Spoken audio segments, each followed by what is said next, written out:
Every generation was sold a different version of financial safety. Boomers were told the system would take care of them. Gen X were told property and hard work would be enough. Millennials were told flexibility was the same thing as security. Gen Z were told spending could feel painless if the payments stayed small. And for a lot of people, the ending is starting to look strangely similar. Retirement feels further away, money feels tighter, and the thing they trusted most turns out not to have been enough. That is the real story here. Not that one generation is smarter than another. Not that one age group gets it and the others don't. The deeper pattern is that every generation was handed a different financial shortcut, and every shortcut came with a blind spot. Boomers trusted institutions. Gen X trusted assets. Millennials trusted flexibility. Gen Z is being asked to trust frictionless spending. Different packaging, same risk. Here's the real pattern. Every generation gets handed a financial story that sounds sensible at the time. A system, an asset, a habit, a product. Something they're told they can lean on while life happens around them. But the problem is always the same. The thing that feels safe is rarely the thing that actually builds freedom. Boomers were told retirement would be handled by the state pension, the workplace pension, and rising house values. Gen X were told careers and property would quietly take care of the rest. Millennials were told staying liquid and keeping options open was the smart move. Gen Z are being told that if payments are small enough, spending doesn't really count as debt. That is the mistake. Not one generation. 4 different versions of the same one. Boomers grew up in a financial world that looked more stable than the one younger generations inherited. Final salary pensions were more common, home ownership was more achievable, and the idea of a predictable retirement felt realistic for many people. But that only worked if you were in the right place at the right time. If you were in a job with a strong pension, if you bought a house before prices ran away, and if your career followed the expected path, life could look fairly comfortable by retirement.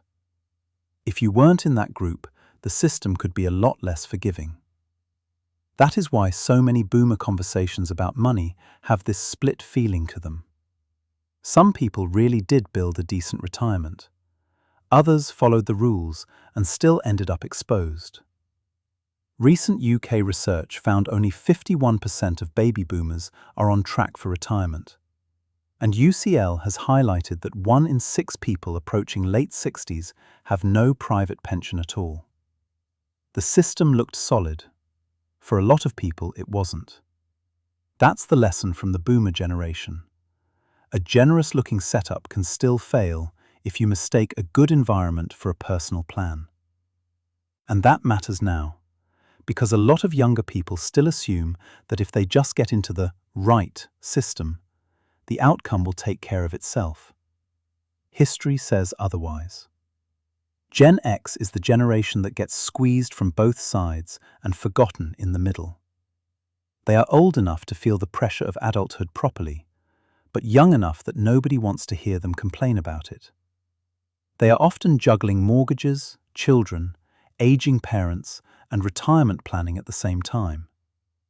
That creates a very specific kind of financial strain. Not dramatic, but constant. Gen X also came of age in a period where property was sold as the great wealth builder. Buy a home, pay it down, let the market do the rest, and you'll be fine. For many people, that story worked well enough to feel true. But a house is not the same thing as a retirement plan. It is an asset, yes. But it is not automatically income, and it is not automatically liquidity. That is where the trap begins. Rathbones has found Gen X is more likely than boomers to own buy-to-let property, but they lag behind in pensions and ISAs. That matters because property can be part of a plan, but it cannot be the whole plan. If your retirement depends too heavily on one asset class, one tax change, one mortgage environment, or one housing cycle, then your safety is more fragile than it feels. And Gen X trusted time in a way that made sense at the time. They assumed there would always be another window to catch up. Another promotion, another market cycle, another year when things felt calmer. But for many of them, that window kept getting pushed back. That is the Gen X mistake. Not necessarily bad decisions, but delayed decisions that slowly became structural.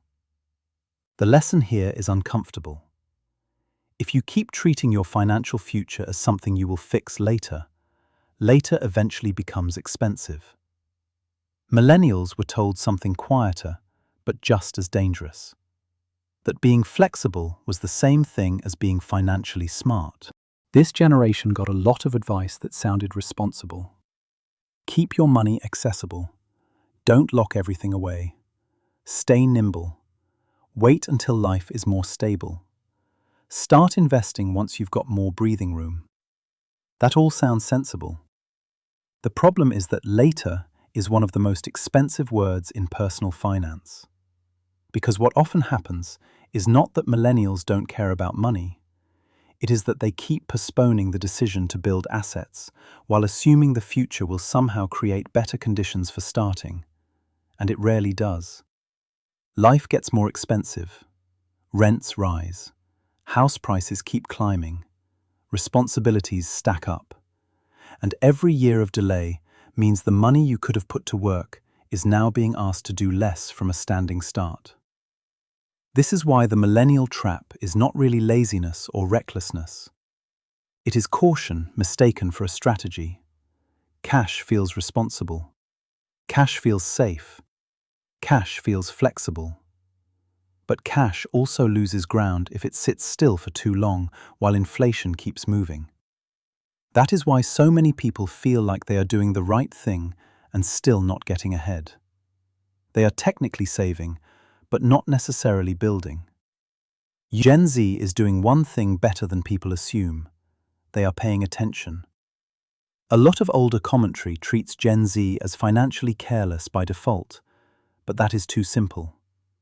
UK research suggests younger adults are increasingly engaged with money, more open about financial topics, and more willing to save or invest than older stereotypes would imply.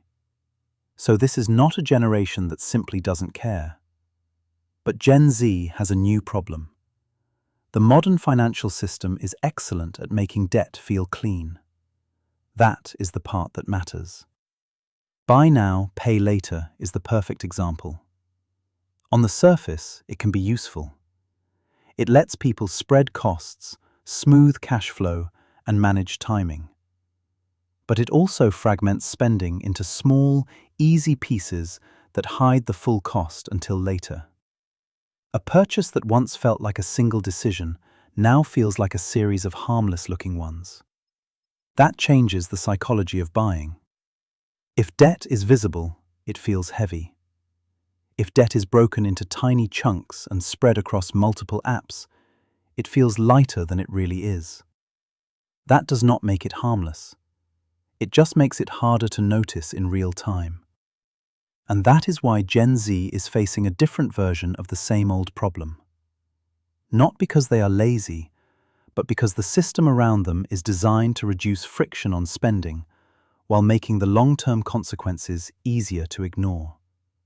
That is a powerful combination. Now step back and look at all four generations together.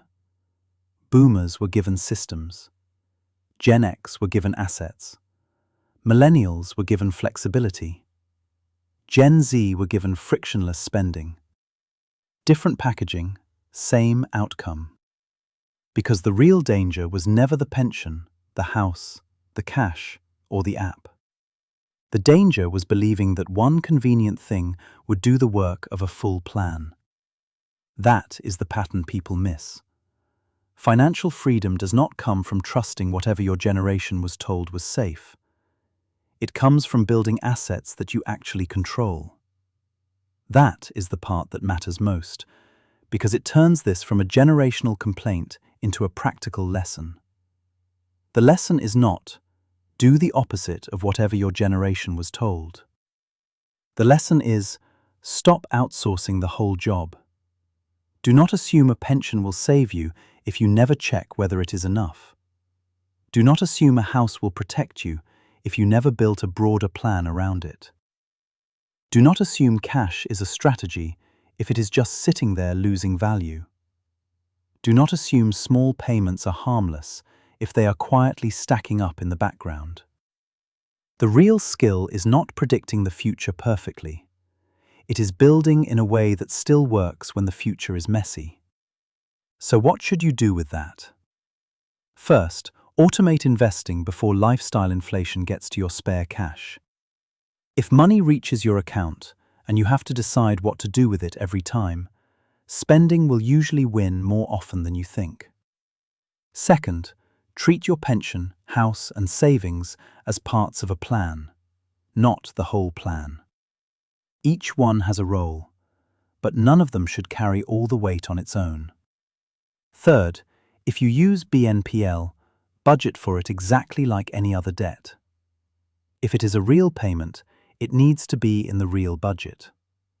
Otherwise, you are not managing it. You are just delaying the moment when it shows up. And finally, don't confuse comfort with security. A financial setup can feel normal for years and still be underpowered. That is true for every generation. The point is not that one generation was smarter than another. The point is that every generation got a different version of the same warning. And most people only recognize it once time has already made the fix more expensive. If you understand that, you stop asking, which generation got it worst?